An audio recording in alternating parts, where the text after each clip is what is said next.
Welcome to Dare a New Belief, a place to discover what is possible for your life after the loss of a loved one, and where you will find inspiration, insight, support, and love, and hopefully a bit of laughter to help you through the day.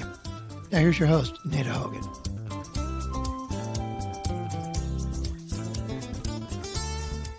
Welcome to Dare a New Belief, where you will find light and life, love and joy, healing, faith, and hope. A place where you get to believe in what is possible for your life.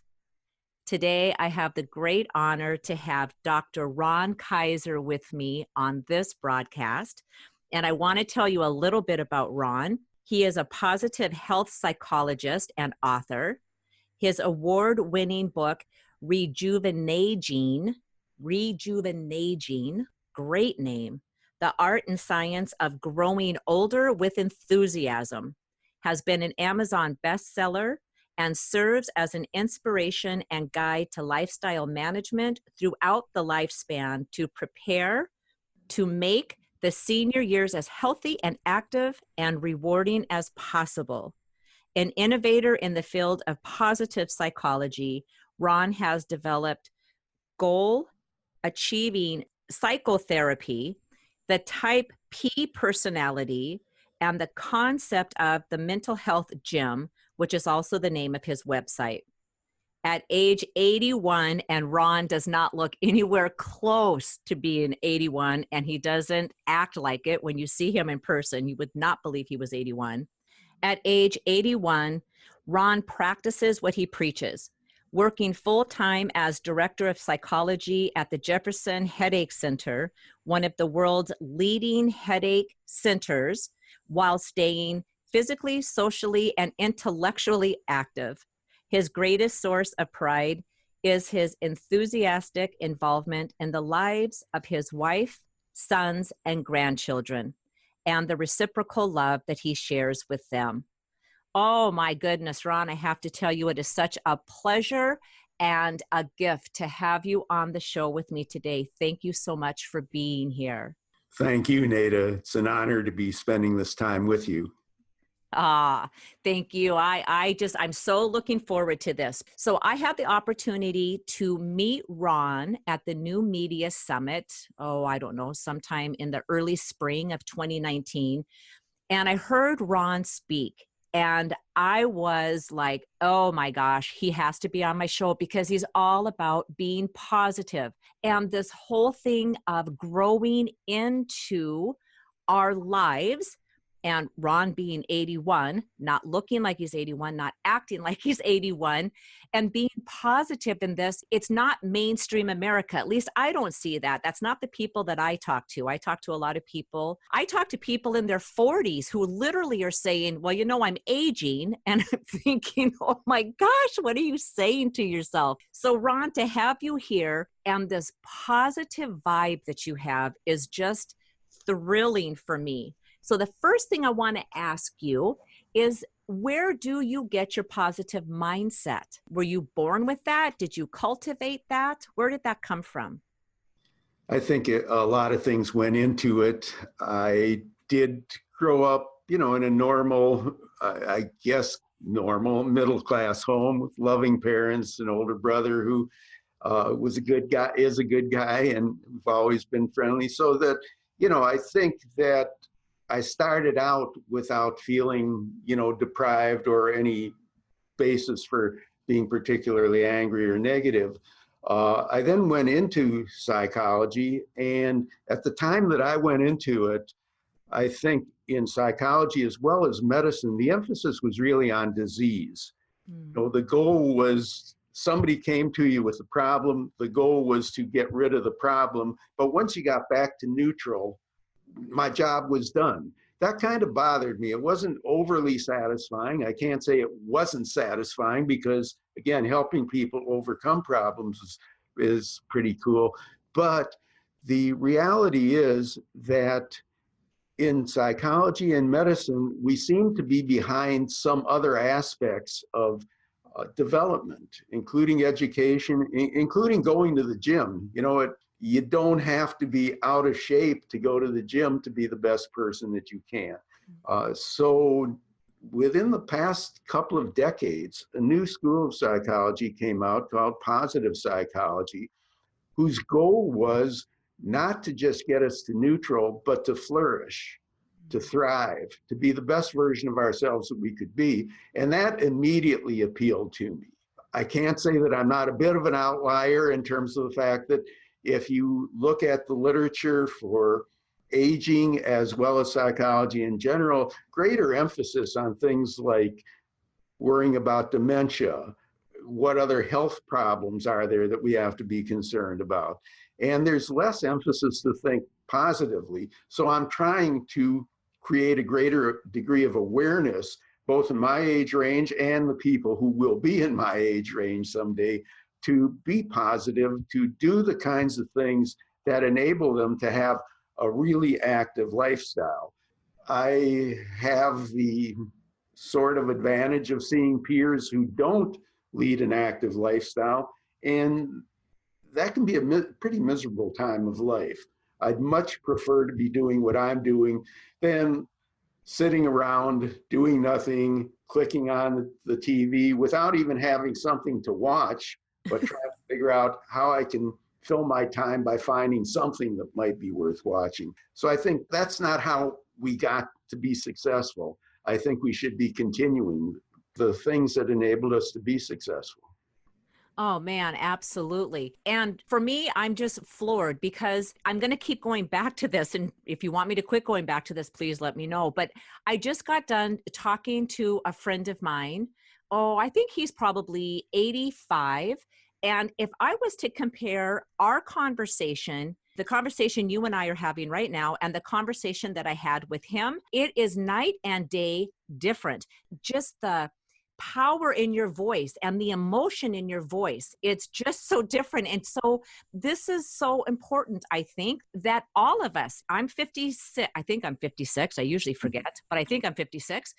And when you know that as you're maturing and growing into these greater, wonderful years, there's so many things to look forward to. And you can stay healthy mentally, physically, emotionally, spiritually, psychologically. And when there's people like you that are forging the way, it is huge, because I know that there's many things that you do that allow people my age and an older population to empower themselves to know about the tools that you use. Can you share some of those resources with us? The tools that you use, Ron, like whether it's your website, you have a book, and we're going to talk about your book also. But how is it you get this message out to the world so people know there's a completely different way to grow into these beautiful years that lay ahead of us? Sure. One of the things I think is important to recognize is that this isn't magic. This is science. There is good science to reflect the fact that the brain can continue to grow and change throughout the lifespan in a positive direction. We can create new neurons, new neural pathways, new connections. There was a time, in fact, when I was in graduate school and when some of the people I work with were in medical school, when we didn't think that the brain developed beyond, say, age 30, that after around age 30, it could only decline. We now know that's a myth. So if we don't act on this knowledge, then that's really doing ourselves a disservice.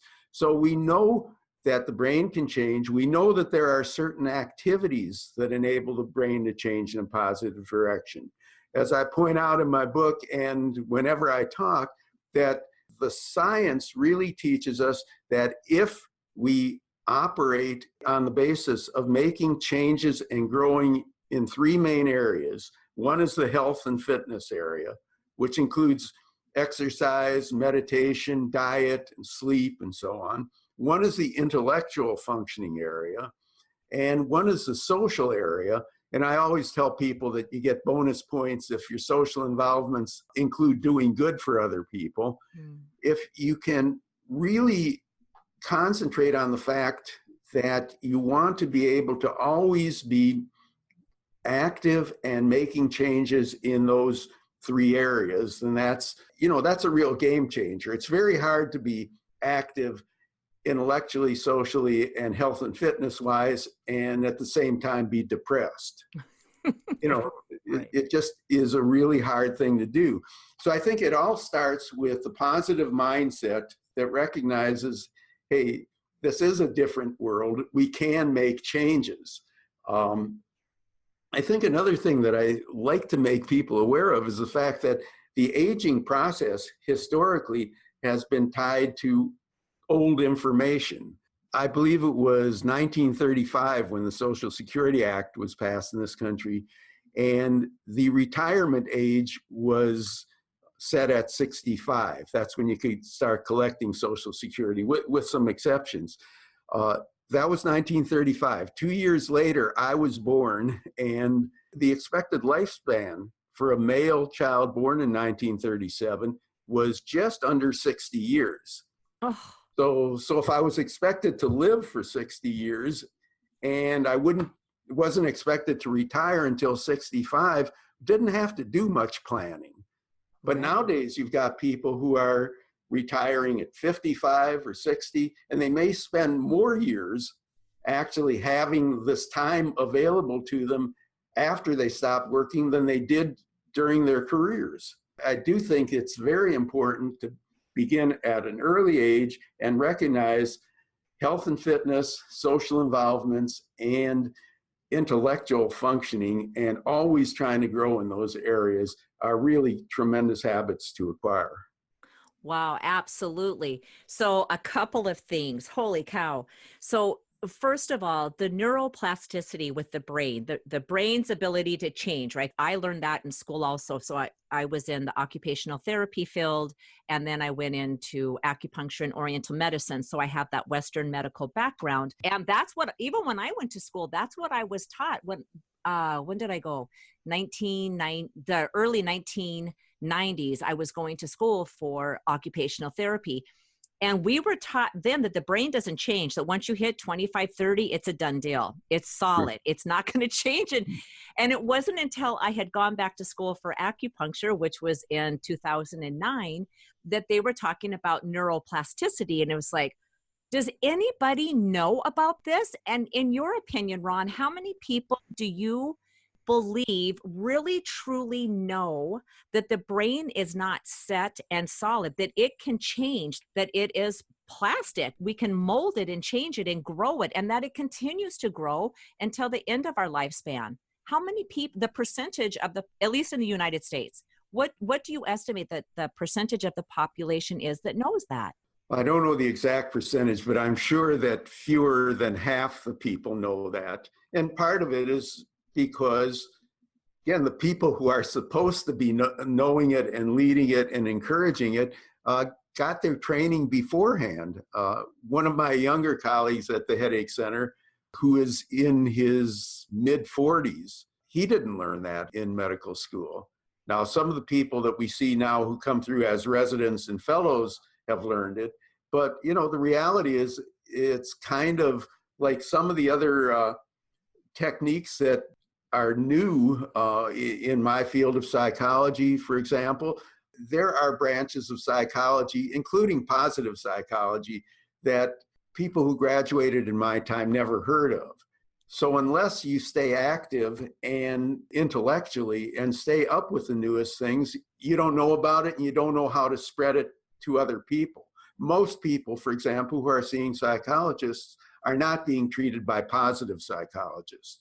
And most people who are seeing physicians and psychologists and others who are in a position to help may at some level have recently heard things about neuroplasticity, but it wasn't a part of their integrated training to know how you use that information. So yeah, I'm sure that fewer than half the people really believe that this can be a great time of life wherever you are in the age span, because the brain has the ability to make those changes. Right. Oh man, absolutely. And it seems like to me, for example, my friend that I was talking about who's 85 years old, and when I said comparing him and you in a conversation, it's night and day different. And I wonder if I said to him, "Do you know that your brain is changing and evolving even right now at this very moment?" I'll have to ask him the question to know the true answer, but my guess will be that he would say no, that it's set in stone and I am how I am and that's how it's going to be and nothing is going to change past that place. And I wonder if so many people knew the truth of what this beautiful body and brain can actually do, would start looking at life completely differently. Because if we're thinking we're going to do this work and we're going to grow up and we're going to retire and then we're going to start doing our living, and sometimes that retirement, that living is, well, I'm just going to go lay on a beach, or I'm just going to, nothing against cruises, but I'm just going to take a cruise. Like, I don't have to do anything then. And it's like, no,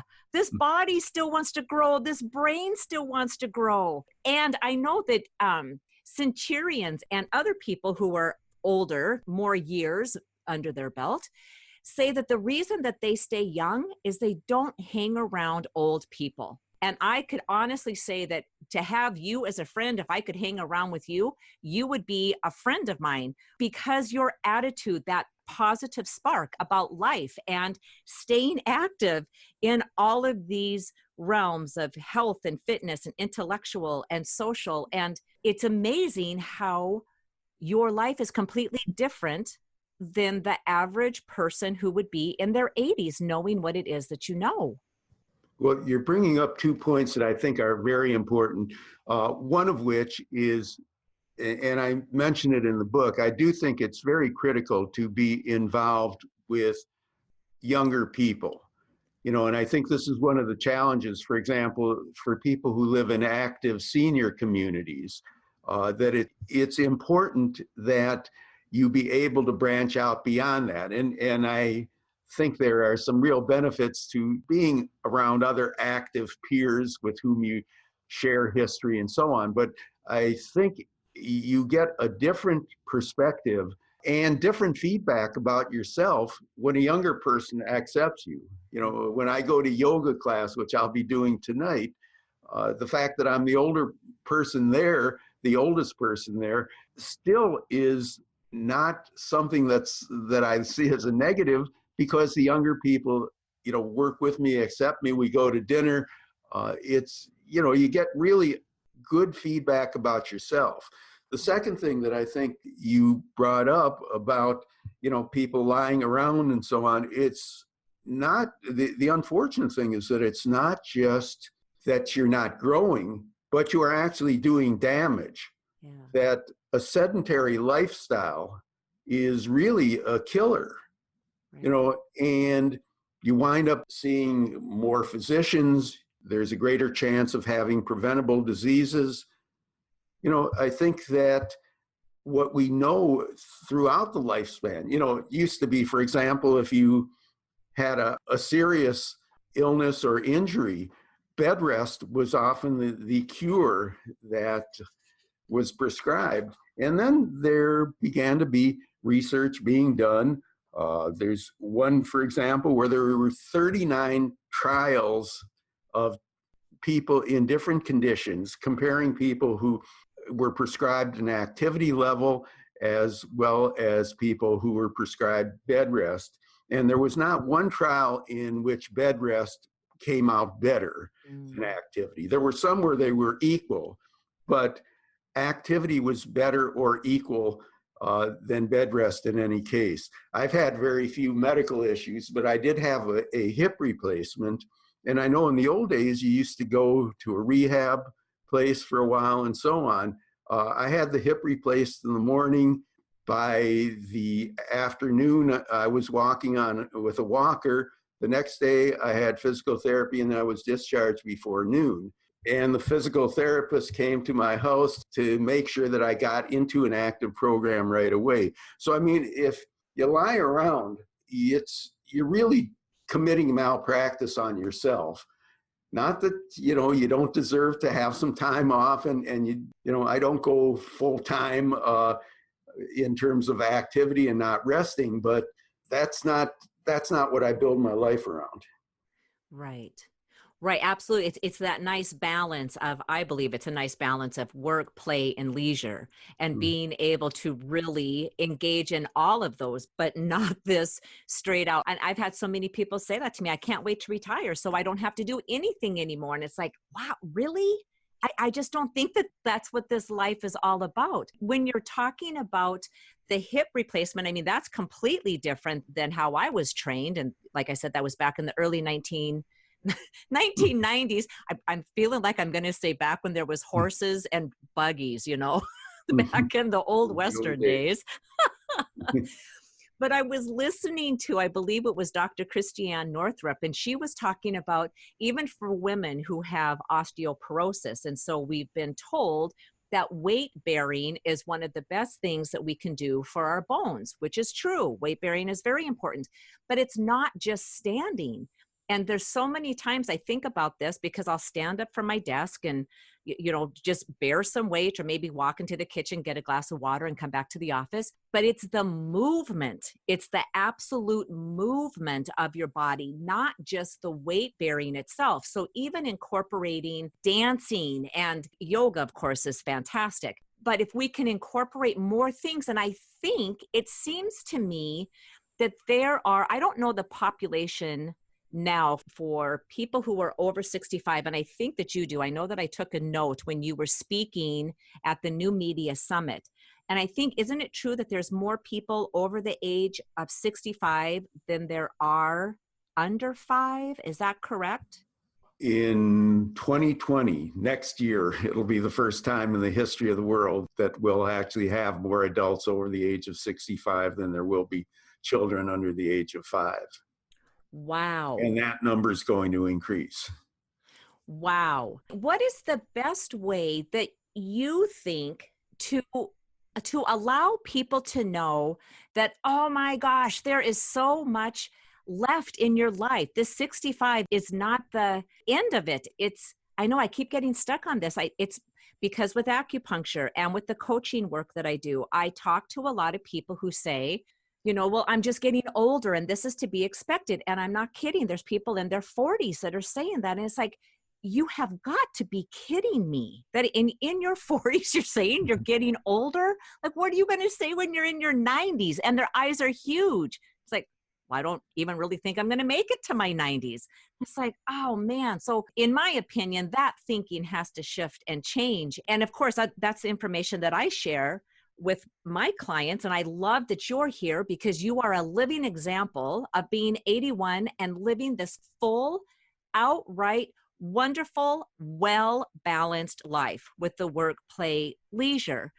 So I would love to be able to spread this information more. And what do you think the best way is to share this information, to get it out into mainstream media? Because I know 90% of the people I talk to know nothing about this. And you can age, I don't want to say athletically, actively and full of vigor and life and stamina. How do we get that message out, Ron?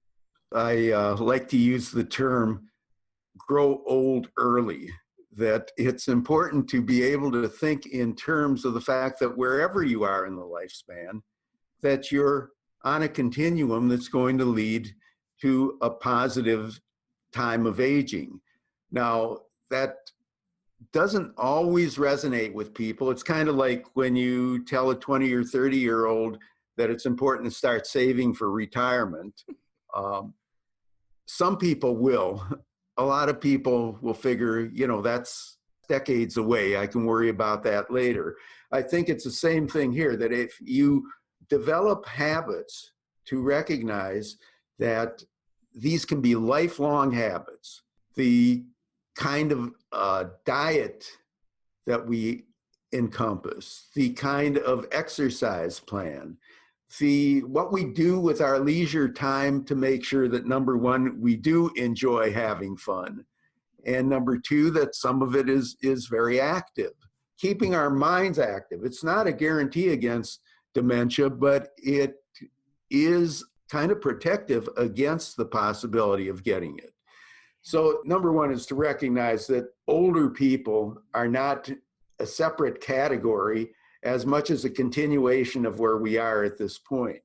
I remember, and I've told people that probably the thing that got me most interested in kind of focusing on the older age range, that there were a couple of things. One is I saw in working with headache patients that there were a lot of things that the positive psychology approach could help. But the other thing I tell people probably started with a colonoscopy. If I don't know if you've had the fun experience or not, but most people who have had colonoscopies, they'll tell you the colonoscopy itself isn't all that bad. It's the day before when you're doing the prep, going to the bathroom and drinking this foul tasting liquid. For me, the worst part was the day of the colonoscopy when the nurse was taking my history, and I think my first one was around age 60, take my history, and she asked, "What medications do you take?" Not do you take any, but what medications do you take? Right. As if that's, kind of just like when you're 21, you can start drinking, that when you reach like 60, you should be taking medications if you're a real old guy. Right. And I became, much more sensitized to that. It wasn't the last time that people asked me that. I've had people ask, when did you retire? The assumption that you do retire at a certain point. And you probably do, but there's no specific age range for it. But the fact is that I became aware of the fact that people saw adulthood, normal adulthood, kind of ending at a certain point, and then aging is different. And I think that one of the best things that you and I and others from the school can do is to, by example, but also by attitude, to encourage people to have the mindset of recognizing that, hey, somebody who's 70 or 80 or 90 is not necessarily a whole lot different than somebody who is 40 or 50 or 30 in some cases, but that their attitudes can be a whole lot similar. So, as I said, the idea of starting aging early and having a positive mindset, and then again, I keep coming back to the fact that science is very strong in recognizing that if throughout the lifespan you're always making changes in the health and fitness area, the intellectual functioning area, and the social area, that's going to help a whole lot as you go through the aging process. Absolutely. And they're fun. I mean, those three categories are actually fun, right? I mean, there's so many different fun ways that we can increase our health now. I was just thinking today, I like to ride bicycles, and we were riding bicycles this past weekend, and there was a man that went past us, and I'm not sure what it was called, what he was on. It was like a combination of an elliptical and a skateboard. And it was like, what is that? How totally fun that thing looked like it would be. Maybe a little bit dangerous, I'm not sure, but protective gear would be a good thing for me. But it was like, people are always coming up with these new inventions of ways to be outdoors and to be active. It's almost like there's no excuse except a bad habit of, I'm just going to lay around, or I'm too tired to do any of that stuff because I've got that negative mindset of it's going to take energy for me to go out there and have fun. And I'm speaking that because there was a time in my life when I was in my 30s, well, maybe my early 40s, when I actually caught myself saying that. It was a beautiful summer day and it was like, go ride your bike. I said to myself, and I was like, that's going to take energy. And I actually had found myself getting very complacent, and it would be easier just to sit and watch TV or read a book than to actually get up and pick up a bicycle and go for a ride. It's like crazy. So all of these new fun inventions that people are designing and coming up with to keep us active. Of course, not all of them have to be as aggressive as this elliptical thing, but there's so many wonderful ways that we can stay active. And intellectual, my gosh, there's every way imaginable now that we can stretch our mind. Everything that you can find on the internet, it's unbelievable the resources that we have at our fingertips at the library, the things that the public libraries are offering now, events and speakers, and the 3D experience where you can literally experience different countries and environments by just putting on that 3D goggle set. And the socialization, my gosh, you have no idea who you're going to meet and how that can spur on something else wonderful and exciting in your life. I just feel life beckoning, just saying, please get up and join us. Be part of this great community of life that we have. Ron, I want to circle back. This kind of gets completely off the subject a little bit, but I was stunned by this when you said back in 1935 that the Social Security Act had started and retirement was at age 65. But the expected lifespan at that time was only 60 years old. Is that right? For a male child born that year, I think it was higher for women, but I'm pretty sure we were the last age range that was under 60. It was like 59.9 years. And then, but for the next many years, several years, early 60s, the lifespan was shorter than the anticipated retirement age, which is one of the reasons, I guess, that people didn't worry about Social Security running out in those days. Right.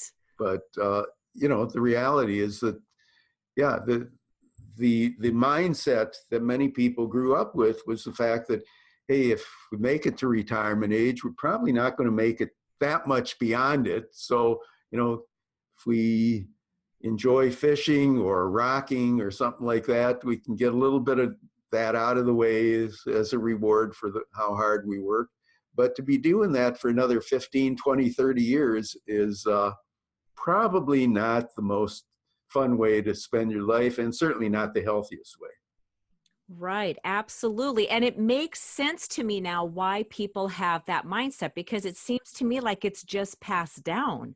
I had no idea about that the expected lifespan was only 60 years old for a male. And if the retirement age then for Social Security was 65, then why am I even looking forward to the aging process? As soon as I'm done working, I'm not going to be around that long anyways. I'm just going to, it's pretty much time for me just to kick the bucket and be done with it. So I wonder, because things just get passed down, whether we verbalize it, we act it out. I think generationally, we pick it up and we just expect it to be that way. And that there has to be a shift in people's thinking and knowing that this is where that idea originated from. And that whole entire thing can shift and change, and you can start looking at aging completely different. And then it makes sense when you're 30 years old to say, well, if I'm going to live to 90 or 100 or 110, and I see people doing that because more and more people are doing that. They're the evidence. They're proving to us that it's happening, and they're living these wonderful, full lives. Then maybe I do want to start doing my life a little bit differently, knowing that I'm going to be the one getting there also. And then I can be this great role model for my children and grandchildren and whoever else of our loved ones.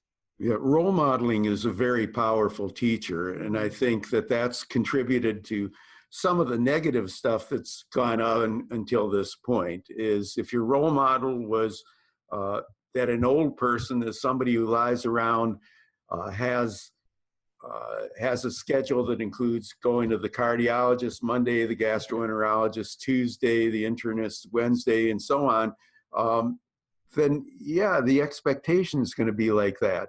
On the other hand, I hope and think that both my children, my grandchildren see our involvement in their lives a lot differently. And hopefully, aside from just things that they'll learn about the aging process intellectually, hopefully the role modeling that they observe will be a much more positive thing, to be able to travel to different places with them, to be able to get to their gym meets and hockey games and so on. Yeah. That's part of their history now. Right. Absolutely. And it makes me think about my dad. He was 94 when he passed away, and it was just a couple of unfortunate incidents, because everybody in the family said he would have lived to at least hit 100. We just knew it. He was so strong and so healthy, but he had a bad fall, and ended up literally breaking his neck. And it wasn't the broken neck that hurt him. It was the surgery. The surgery messed him up, and he just never really recovered from that surgery. But he was in his 80s, and he was putting on the old school hard frame backpacks that he had for, oh my God, back when he was probably in his 30s or 40s. And he would weigh that sucker down, 80 pounds worth of food, and take off hiking. I mean, he was incredible. And I would look at him in awe, just like, how do you do that? Like, I couldn't imagine doing that. And of course, I was probably in my early 20s at that time. And I guess I couldn't have been in my early 20s, 30s. And it was just like, you just do it. Like, I love it. I love being, that was the thing that he loved. And he had said all of the time, if I ever get to a point in my life that I'm just sitting in a chair and I'm rocking, then somebody walk me out into the great outdoors, and I will sit there and wait for the Great Spirit to come and take me away, because it was not how he wanted his life to end. And, like I said, through events, it didn't turn out exactly how he wanted it to be. But I think of that every time I feel like being lazy, because there's a difference between leisure and lazy. And I'll have a lazy moment that will come up. And it was just like, he'll pop into my head. It's like, oh my God, you're kidding. You can't piddle this away. This is your one precious life. Do something with it. And even if that means you're just outside, just taking in all of nature and standing and not sitting in a chair with a television on where you are completely brain dead. You're not even paying attention to what that TV is doing. So I know for me, I'm blessed to have that kind of a role model and my mother also, to have those kinds of role models to remind me that you can live long and healthy lives. And there's something paradoxical about the thing too.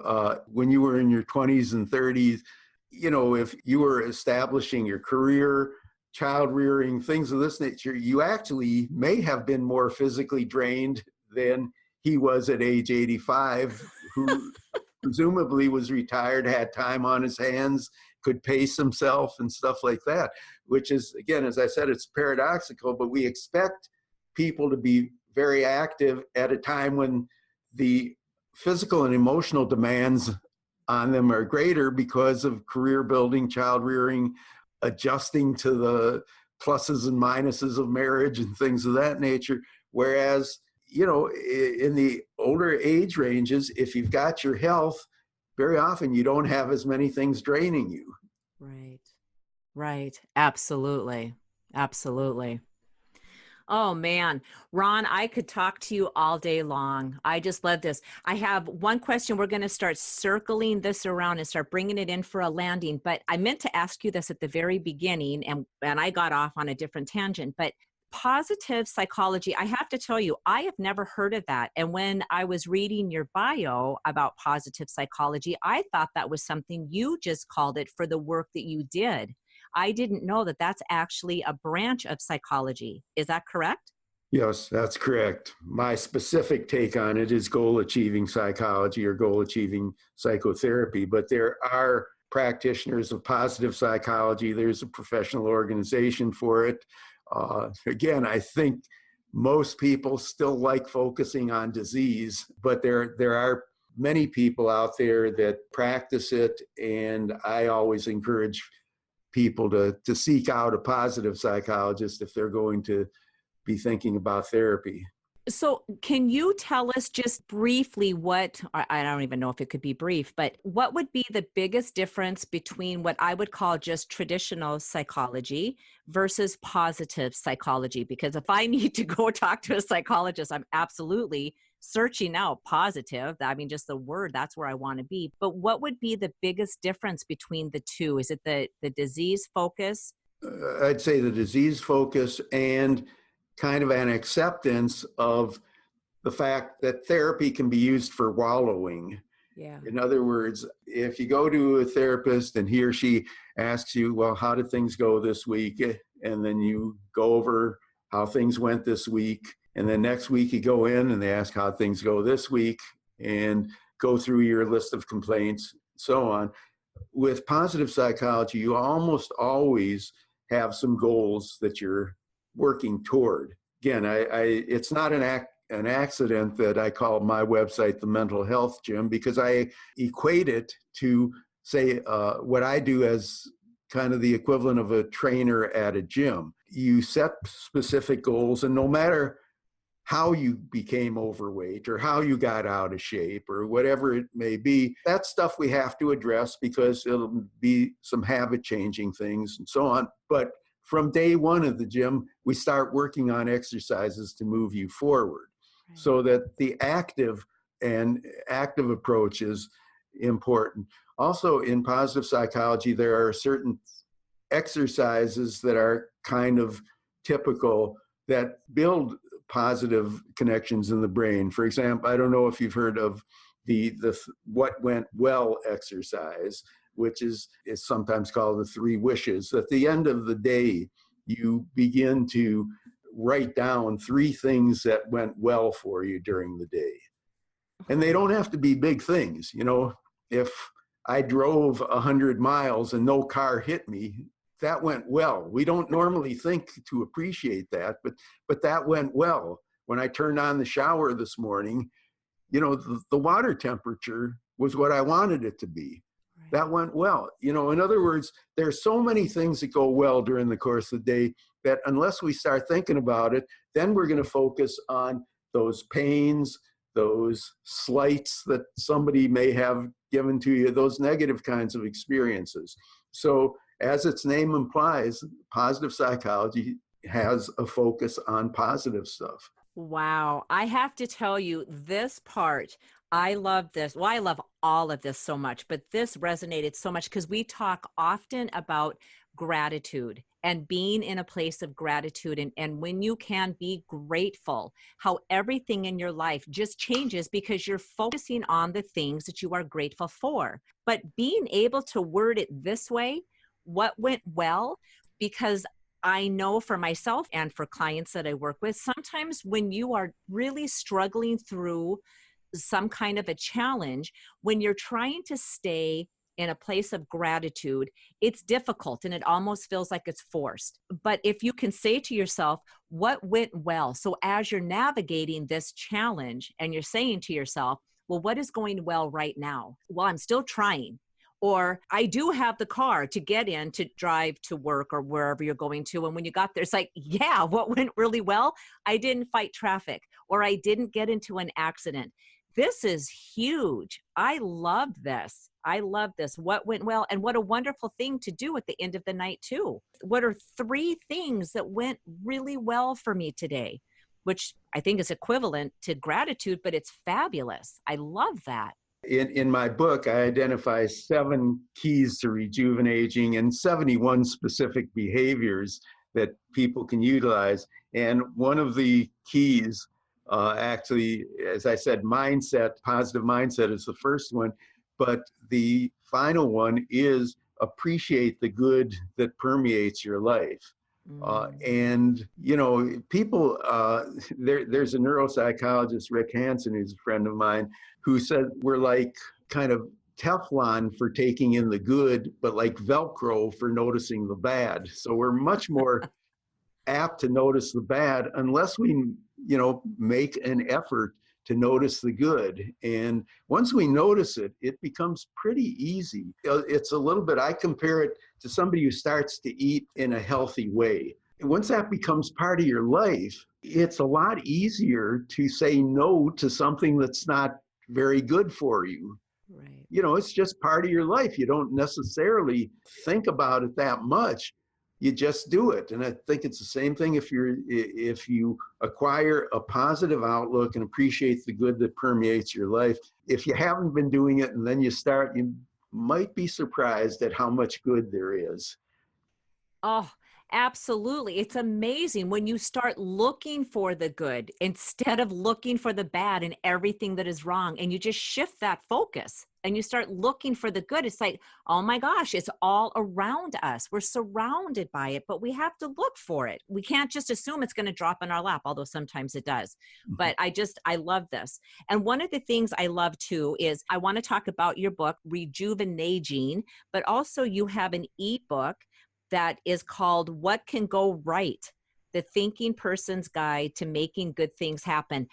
If I knew nothing else about you, but that you have an ebook that was called What Can Go Right, I would have called you up in a heartbeat to say, Ron, would you be on my show? Because that is just not everyday thinking, at least not the people that I run across are saying, what can go right today? I worked at a place and there was a spiritual director and wonderful, wonderful woman. I really enjoyed her company. But I had said to her one day, and I don't know, it was probably 9 a.m., 10 a.m. And I said, how's everything? How are you doing today? And she said, oh, so far, so good. Let's see what the day brings. And I thought, oh, like, it just felt like victim state. It's so far so good. Like I'm waiting for that other shoe to fall, which is a weird expression that really, that's another conversation, but it's like, that's what you're looking for. You're waiting. And this was the spiritual director. And I thought, my goodness, what kind of information is being shared with other people when this is her focus that, we'll see what's going to happen. It's like, oh, I just love this. What if everything did go right? What if everything wonderful happened today? And it's like, oh, everything today so far has been so fantastic. And I'm looking forward to everything else being just as beautiful as it was these first few hours of my morning. Yeah, I actually came upon the title, and I'm working on a revision for it because it initially was published in 2011. But in working with patients, over time, I just evolved that as one of the questions I ask when we're dealing with a challenge. And I asked, what could go right? And it just floored a lot of patients. I mean, some would say, I never thought of that. Yeah. Or I can tell you what can go wrong. And I've had a patient or two that thought I asked the question wrong. Do you mean what can go wrong? I mean, the notion of looking at a challenge and then thinking about what can go right didn't appear to him. And, it doesn't guarantee that things will go right. And it doesn't mean we shouldn't think in terms of, are there things that we can try to prevent that could go wrong? But we got to at least consider the possibility that it's going to work. Oh, absolutely. Absolutely. It's amazing. And I find it totally amazing that some of your patients actually thought that you stated the question wrong. That's not what you meant to say. You're wanting me to look for what's wrong. It's like, Yep. No. Oh my goodness. Oh, Ron, I'm telling you, I have completely loved and enjoyed our time together. And I've gotten so many notes written down here. I have to go back and listen so I can pick up everything else that you had said, because I know you have wisdom galore in this conversation. I also want people to know more about your book, Rejuvenaging. And if you can tell us a little bit about that and where it is that they can pick that book up. Well, as I indicated, there are 71 specific behaviors. So it's a practical book. I kind of trademarked the name Rejuvenaging. It cost me something with a lawyer and all that. But I've trademarked it and defined it as the art and science of growing older with enthusiasm, which is kind of the goal, and it's designed for virtually every age, but specifically for people as they go into the second half century of their lives. Again, I identify 7 keys, including the mindset and rejuvenating the intellect, healthy eating, owning your body, being a social being, doing good, and appreciating the good that permeates your life. It's kind of read as a guidebook. I've been very happy with the reception. It's been among the Amazon bestsellers in its category. It's also gotten a couple of awards, which I'm proud of, from places that evaluate books. It is available in 3 formats. There is the paperback book. There's an ebook version for those who don't want to carry around many more books, you can get the ebook. And it's also available as an audio book from Audible. So all of that, all formats are available on Amazon. I hope that some listeners will be moved to look at it, and I'd appreciate any feedback that people can give, either by their summaries on Amazon and their opinions, and also by contacting me at ron.kaiser@thementalhealthgym.com. Okay, awesome. And that information, listeners, will be on the show notes. So if you didn't catch the name of the book, 'cause it's not Rejuvenating, it's a great name. It's like Rejuvenate and Aging put together. Rejuvenaging is the name of the book. Well, his website and how to contact Ron will all be in the show notes. So don't worry if you didn't catch any of that. I have not had the opportunity to read this book yet, but I am thrilled. And as you were speaking, Ron, I could hear me saying, I could just see myself going through and picking out one of these. How many? 70? Is it 71? 71? Yes. Okay. I can just see me going through and picking out one of those 71s and just doing a podcast on that, because this is so. Ron, would you be willing to come back on this podcast again? Because I have so many more things I want to talk to you about. I'm flooded with questions that I want to ask you, and I know we're just going to run out of time.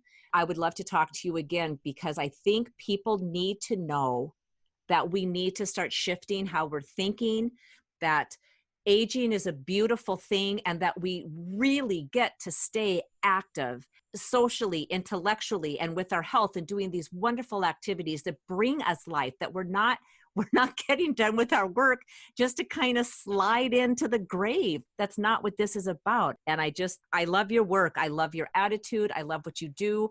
I love the fact that you're not talking about this, but you are living this. You live this, breathe this, you are this.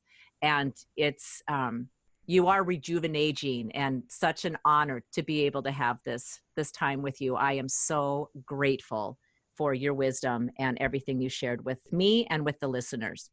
Well, thank you for having me, Nada. I hope I've been able to convey, my passion about this and my belief that it's really, really important for people to develop in an active and positive way. And I really appreciate your support for these concepts. Oh, absolutely. I mean, that it's just exactly what I think the world needs. It's right. It's being able to believe in what is possible for your life. You can get rid of these old limiting beliefs of what you thought growing in the second century. When you said the second century, I'm thinking, crap, that's me. I'm in the second century. Wow. But really, like, changes that I have to make. And I think that I'm pretty on top of stuff, but I'm realizing there's so many different things that I can be doing to become everything that I want to become as I'm growing into the best version of myself and maximizing my potential. And that was one of the things that you said when I had met you, to maximize your potential to be the you that you can be. And you are walking, living, breathing proof of that, Ron. And I am so grateful. Just so grateful for your time. And hopefully we'll have an opportunity to be able to do this again and dive in a little bit deeper than what we did today. Okay, great. Yeah. All right. Well, thank you, Ron. And like I said, all of Ron's information will be available on the show notes. All you have to do is go to Dare a New Belief on iTunes, Spotify, Google Play, or you can just go straight to nadahogan.com, and all of the podcasts will be listed right there. So Ron, until I talk with you again, have a wonderful rest of your week. Have a rejuvenating kind of rest of your week. And thank you again. I'm so grateful. Thank you so much. Bye-bye. Until next week. Thank you for spending time with us today. Please go to nadahogan.com for show notes and other information that you can use right away. If you like what you've heard here, please subscribe to the podcast. And don't forget to rate and review right there on iTunes, Stitcher, or however you get your podcasts. And don't forget to tell your friends about it. We'll see you next week.